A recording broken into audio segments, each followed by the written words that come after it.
Alhamdulillahi Rabbil Alamin.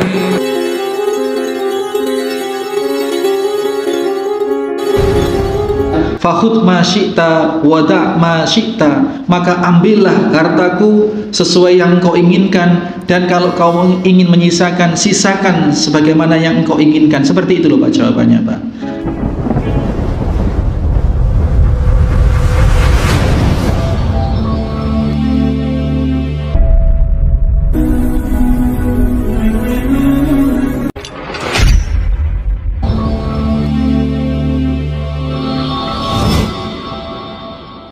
Bismillahirrahmanirrahim. Assalamualaikum warahmatullahi wabarakatuh. Innal hamdalillah nahmaduhu wa nasta'inuhu wa nastaghfiruh wa na'udzu billahi min shururi anfusina wa min sayyiati a'malina. May yahdihillahu fala mudhillalah wa may yudlil fala hadiyalah. Asyhadu an la ilaha illallah wahdahu la syarikalah. Asyhadu anna Muhammadan abduhu wa rasuluhu la nabiyya ba'dah. Allahumma salli wa sallim wa barik ala Muhammadin wa ala alihi wa sahbihi wa mawalah. Hadirin hadirat jamaah musalla Al-Hikmah Talkandang Situbondo rahimani wa rahimakumullah. Orang bisa terlena, bisa lupa bahwa ini semua dari Allah, dari sebab Allah menggerakkan pihak-pihak yang kemudian bisa menyampaikan rezeki itu ke seseorang. Ini yang perlu kita sadari. Nah, yang memiliki kesadaran seperti ini dalam kisah yang kita sedang bahas ini adalah A'ma, orang yang buta tadi. Kesadarannya terhadap ketergantungannya kepada Allah, meskipun orang yang memberi itu di depannya dan secara spektakuler memberikan satu bentuk yang ekstrim, dari yang buta tiba-tiba bisa melihat Pak. Itu bentuk yang sangat ekstrim. Ini kalau orang muraqabahnya tidak kuat kepada Allah Subhanahu wa taala, bisa terlena, dianggap dialah yang menyembuhkan, dan tiba-tiba didatangkan apa yang dia minta, kayak Aladin itu, jin itu kemarin kita bahas. Minta apa langsung celing ada, minta kambing langsung dikasih kambing bunting. Nah, setelah itu ketiga-tiganya setelah diberi apa yang diminta, kemudian kita kemarin ya, dia doakan itu, didoakan. Mudah-mudahan Allah memberkahimu di dalam hartamu ini. Dan dari sebab doa itulah Allah memberikan keberkahan atas masing-masing harta yang diberikan, yang diterima oleh tiga pihak ini, yang sudah berubah wujud dari yang tadinya menakutkan, menjijikkan menjadi wujud yang menyenangkan. Yang belang-belang, yang lepra tadi itu, yang tadinya orang melihat jijik, sekarang kalau orang melihat itu suka, seneng. Demikian juga yang botak, demikian juga yang buta. Yang buta sudah berubah, tidak lagi buta tetapi bisa melihat. Kemudian mereka mengelola itu hartanya dalam waktu yang sekian, dalam waktu tertentu, maka karena keberkahan harta itu, harta ini menjadi tumbuh dan berkembang. Maka berkah itu penting Pak. Berkah itu maknanya adalah ziyadatul khair, bertambahnya kebaikan. Harta yang berkah itu bisa jadi harta itu berkembang biak menjadi banyak secara nominal, secara kuantitas, tetapi bisa juga secara kualitas. Bisa jadi pendapatan hariannya, pendapatan bulanannya tidak banyak, tetapi karena kebaikannya ini berkembang, tumbuh dari harta yang dia peroleh, karena dia memperolehnya dengan cara yang thayyib, yang halal dan dengan baik, maka manfaat dari harta itu bisa menjangkau banyak hal. Ini namanya berkah. Keluarga yang berkah, istri yang berkah, anak yang berkah, itu seperti itu. Tidak selalu, bisa jadi dia bertambah atau tumbuh dalam hal jumlah, bisa jadi, tetapi bisa juga dia berkembang dan tumbuh dalam hal manfaat. Nah, ini keberkahan, maka keberkahan itu sangat penting. Nah, dalam hal ini digambarkan salah satu bentuk wujud keberkahannya itu adalah tumbuh kembangnya harta itu hingga masing-masing orang yang buta, yang tadinya belang, yang tadinya botak itu hartanya berkembang menjadi satu lembah. Satu lembah ini kalau kita persederhanakan ya, misalkan alun-alun lah gampangannya misalnya. Padahal lembah itu, definisi lembah itu ya di antara gunung, di antara dua gunung itu namanya lembah. Gunung Putri, Gunung Baluran, sepanjang itu lembah. Jadi luasnya lembah itu tergantung jarak gunung. Maka lembah itu ada yang sempit dan ada yang luas. Tetapi sak sempit-sempitnya namanya lembah, kalau dengan Stadion Gelora Bung Karno aja masih lebih besar, lebih luas lembah. Nah, kita nggak usah ke Gelora Bung Karno, ke alun-alun Situbondo dah. Kita bayangkan, kalau onta digiring di alun-alun berdiri empet-empetan penuh sealun-alun Situbondo misalnya, atau alun-alun Bondowoso standar itu kan, alun-alun Jember, itu sudah berapa Pak? Onta itu yang pasti harganya lebih mahal dari sapi. Kalau sapi kita yang bagus, yang baik, kalau kita mau kurban itu ya 30 jutaan lah. Atau sapi satu alun-alun penuh, itu jumlahnya berapa? Kalikan 30 juta. MM-an Pak, sudah Pak. Ini kalau alun-alun Situbondo. Kalau Gelora Bung Karno, kalau JIS, Jakarta International Stadium misalkan. Padahal ini lebih dari itu, ini lembah. Berarti hartanya ini miliatan Pak. Miliatan betul. Miliatan. Kita bisa bayangkan ketika hartanya sudah sedemikian tumbuh dan berkembang, kemudian lanjutan dari kisah ini adalah innahu atal abros.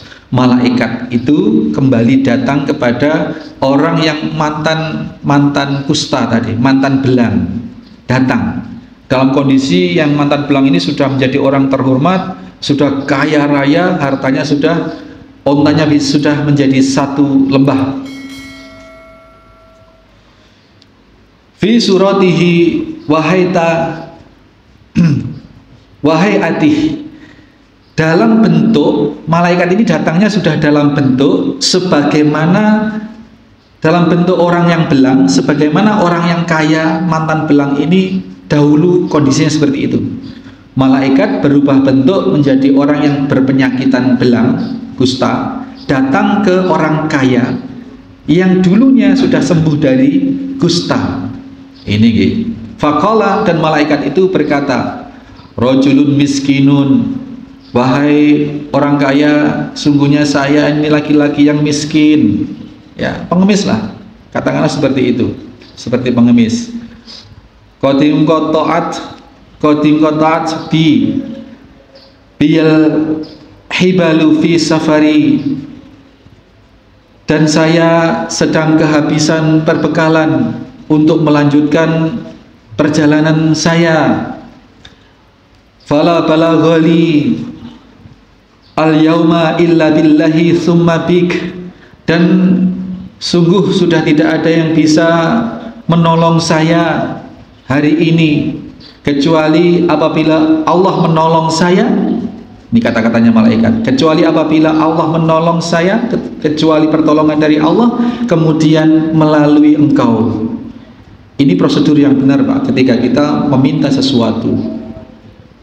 Maksudnya ini saya meminta kepada Allah, mudah-mudahan sampean begini, kemudian menggerakkan hati sampean untuk sampean bisa melakukan ini. Seperti itu prosedurnya, bukan kepada manusianya, tetapi dilewatkan kepada zat yang sesungguhnya yang memberi, kemudian summa bik. Fala balaghali summa balaghali al yauma illa billahi summa bik. Tidak ada hari ini yang bisa menolong aku kecuali Allah, kemudian melalui engkau.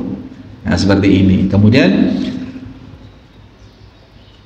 as'aluka billadzi a'taqal launal hasana wal jildal hasana wal mala ba'iran. Kemudian orang ini meminta, aku meminta kepadamu wahai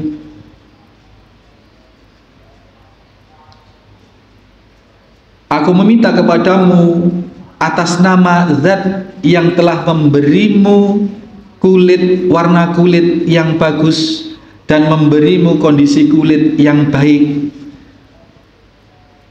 dan memberimu juga harta yang banyak.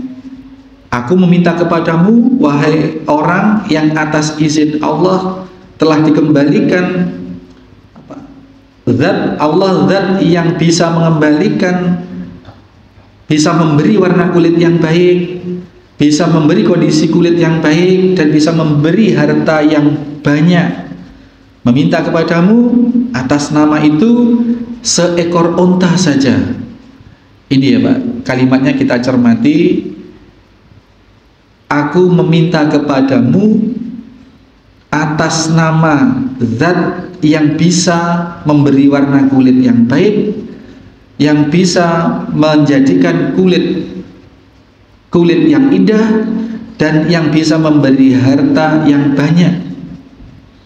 Ini sebenarnya ini sudah disindir dia ini, orang yang tadinya abros ini diingatkan kepada Allah dulu yang memberi seperti itu. Tapi ini sama-sama pura-pura tidak tahu. Orang yang minta malaikat ini pura-pura tidak tahu. Meminta seekor unta. Kalau untanya satu lembah, Pak, diminta satu, sebenarnya nggak ada apa-apanya kan Pak. Puluhan miliar bahkan ratusan miliar hartanya, diminta 30 juta senilai atau seekor unta tadi itu. Tapi jawabannya sedemikian mengejutkan. Faqala al-huququ katsiratun. Tanggungan saya banyak. Ini kalimat yang ada di sini. Kalau kita kembangkan, maaf Pak, kalau bahasa kita ya, tanggungan saya banyak, meskipun harta saya segini banyak, tanggungan saya itu lebih banyak, maaf nggak bisa ngasih. Seperti itu. Seperti itu. Terus kemudian malaikat ini faqala, kemudian bertanya, ka'ana a'rafuk, sepertinya aku mengenali engkau wahai Bapak. Alam takun abros yakdarukan nas, bukankah engkau dulu orang yang belang dan manusia jijik melihatmu? Itu. Ini disadarkan sebenarnya, ingin menyadarkan. Dan fakiron fa'ataikallah, dan engkau kondisinya waktu itu miskin, kemudian Allah memberi engkau kekayaan. Tanya, tapi apa jawaban orang yang belang ini? Faqala innama waristu hadzal mala kabiron an kabir. Oh enggak, ini harta banyak ini saya dapat dari warisan turun temurun keluarga saya. Nggak ngaku Pak, nggak ngaku, itu nggak ngaku. Faqala, kemudian malaikat ini tidak membantah, tidak apa, tetapi cukup mengatakan, in kunta kadziban fa syarab barakallahu ila ma kunta.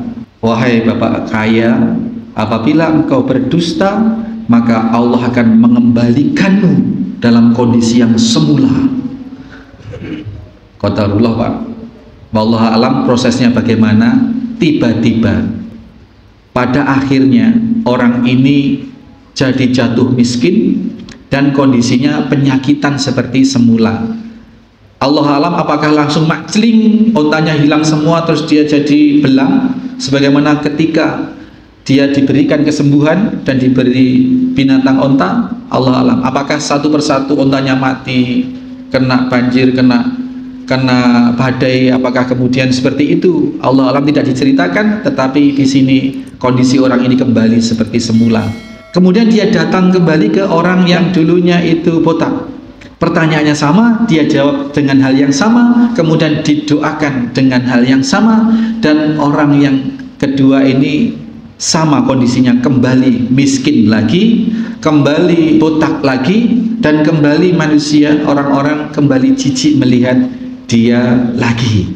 Nah ini dua orang yang tamak tadi itu, sampai akhirnya malaikat membuka Setelah diminta hartanya karena untuk melangsungkan perjalanan, orang yang buta ini mengatakan, qad kuntu a'ma faradallahu ilayya basari, bahwa sesungguhnya aku dulu seperti engkau buta juga, ya, kemudian Allah mengembalikan penglihatan saya. Fakhudh ma syi'ta wada' ma syi'ta, maka ambillah hartaku sesuai yang engkau inginkan, dan kalau kau ingin menyisakan, sisakan sebagaimana yang engkau inginkan. Seperti itu loh Pak jawabannya, Pak. Ambil sudah, ambil yang kamu butuhkan seberapa semaumu, dan tinggalkan untuk saya semaumu sudah. Seperti itu. Dia mengaku sendiri bahwa saya dulu juga buta seperti ente, seperti kamu. Fa wallahi ajahadu kal yauma bisyai'in, demi Allah aku tidak akan mempersulit kamu suatu hari nanti. Akhadtahu lillahi azza wa jalla, senantiasa disandarkan pada Allah. Faqala amsik malaka, biaralah. Jawaban malaikat, Pak, tidak ngambil. Setelah diberikan, diserai seperti itu, tidak diambil. Maka jagalah hartamu, peliharalah hartamu. Fa innamat tulitum, sesungguhnya aku diutus oleh Allah untuk menguji kalian. Faqad radiyallahu anka, dan sungguh Allah ridho kepadamu wahai bapak kaya kambing. Wasakhita ala sahibaika, dan Allah murka kepada dua sahabatmu, dua temanmu yang terdahulu. Ini Masya Allah. Rawahul Bukhari Muslim muttafaqun alaih. Kita selesaikan pagi ini. Hadis ini cukup memberikan satu pembelajaran kepada kita bahwasanya sedemikian pentingnya, sedemikian muraqabah itu bisa menyelamatkan dunia akhirat kita. Di dunia Allah ridhoi, hartanya, kebaikannya Allah tumbuh kembangkan terus berkah. Sementara orang yang bakhil, orang yang mengingkari nikmat Allah, orang yang menyembunyikan diri dari nikmat Allah di mata manusia, ngilang-ngilang nih pemberian Allah Subhanahu wa taala, dia mendapatkan kemurkaan, soro di dunia pada akhirnya, dan apalagi kelak soro atau menderita di akhirat. Mudah-mudahan kita bisa cukup mengambil hikmah dari peristiwa 3 orang Bani Israel ini, dari perilaku 3 orang yang diberi ujian sama tetapi penyikapannya berbeda atas dasar pengawasan dia, keawasan hati dia, bahwa kesadaran hati dia bahwa dia sedang diamati, sedang dilihat oleh Allah Subhanahu wa taala, sehingga menimbulkan sikap yang sedemikian qanaah, ridho, dan hanya bersandar kepada Allah Subhanahu wa taala. Mudah-mudahan kita sekeluarga besar kita termasuk yang demikian ya Bapak Ibu sekalian. Subhanakallahumma wa bihamdika asyhadu an la ilaha illa anta astaghfiruka wa atubu ilaik. Assalamualaikum warahmatullahi wabarakatuh.